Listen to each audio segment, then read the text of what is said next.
सभी को नमस्कार। करियर फर्स्ट चैनल पर आप सबका स्वागत है। साथियों, अब से आपके अपने चैनल करियर फर्स्ट पर मेंबरशिप का भी विकल्प एक्टिवेट कर दिया गया है। अतः जो साथी इच्छुक हों उनसे अनुरोध है कि वो चैनल को ज्वाइन कर सकते हैं। साथ ही जो सदस्य हमसे जुड़ चुके हैं, हम पर भरोसा जताने के लिए, हमारे प्रति अपना सहयोग और प्रेम प्रदर्शित करने के लिए हम उनका तहे दिल से शुक्रिया अदा करते हैं। आप सभी को बहुत बहुत धन्यवाद। अधिक से अधिक सदस्य इस चैनल को ज्वाइन करें ताकि हम सेवाओं को आपके लिए और बेहतर तरीके से कर सकें। आइए डिक्टेशन लिखते हैं। Yes, start. भारत की स्वतंत्रता को कई दशक बीत चुके हैं। हाल ही में हमने 75वां गणतंत्र दिवस मनाया है। 1947 से अब तक देश के हर क्षेत्र ने पर्याप्त विकास किया है। आज भारत का अंतरिक्ष कार्यक्रम विश्व के सफलतम अंतरिक्ष कार्यक्रमों में शामिल है। भारतीय सेना विश्व की सबसे ताकतवर सेनाओं में सम्मिलित है तथा भारत की अर्थव्यवस्था विश्व की 5 सबसे मजबूत अर्थव्यवस्थाओं में से एक है। अन्य क्षेत्रों में भी भारत नियमित रूप से विकास की नई कहानियाँ लिख रहा है।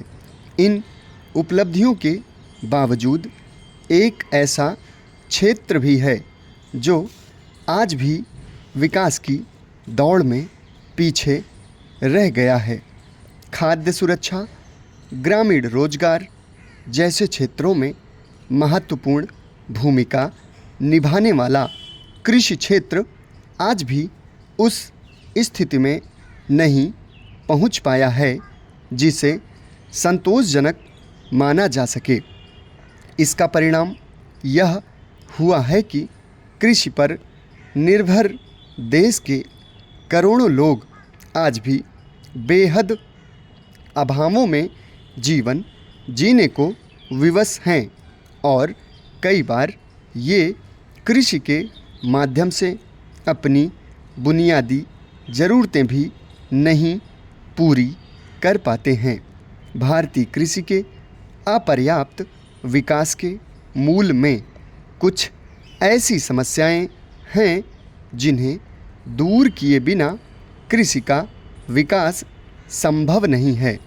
पैरा, भारत के ज़्यादातर किसानों के पास कृषि में निवेश के लिए पूंजी का अभाव है, कमी है। आज भी देश के ज़्यादातर किसानों को व्यावहारिक रूप में संस्थागत ऋण सुविधाओं का लाभ नहीं मिल पाता। कई बार किसानों के पास इतनी भी पूंजी नहीं होती कि वे बीज, खाद, सिंचाई जैसी बुनियादी चीज़ों का भी प्रबंध कर सकें। इसका परिणाम यह होता है कि किसान समय से फसलों का उत्पादन नहीं कर पाते अथवा अपर्याप्त पोषक तत्वों के कारण फसलें पर्याप्त गुणवत्ता की नहीं हो पाती हैं।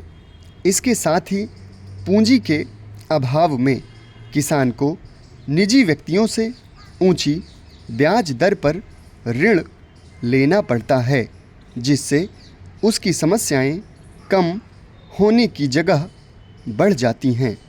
इस संबंध में भारत सरकार द्वारा शुरू की गई किसान सम्मान निधि योजना किसानों के लिए काफ़ी मददगार साबित हो रही है। इससे किसानों की कृषि संबंधी बुनियादी ज़रूरतों की पूर्ति करने में काफ़ी हद तक सहायता मिल जाती है। पैरा, भारत के अधिकांश हिस्सों में आज भी सिंचाई सुविधाओं की कमी है। निजी तौर पर सिंचाई सुविधाओं का प्रबंध वही किसान कर पाते हैं जिनके पास पर्याप्त पूंजी उपलब्ध है, क्योंकि सिंचाई उपकरणों जैसे ट्यूबवेल स्थापित करने की लागत इतनी होती है कि गरीब किसानों के लिए उसे वहन कर पाना संभव नहीं है। इस प्रकार अधिकांश किसान मानसून पर निर्भर हो जाते हैं और समय पर वर्षा न होने पर उनकी फसलें खराब हो जाती हैं। इसी तरह अधिक वर्षा होने पर या विभिन्न प्राकृतिक आपदाओं के कारण भी फसलें खराब हो जाती हैं और किसान गरीबी के दलदल में फंसता चला जाता है। अतः सरकार को चाहिए कि वह इन गरीब कृषकों के कल्याण हेतु एक योजनाबद्ध नीति का संचालन करे। समाप्त। धन्यवाद।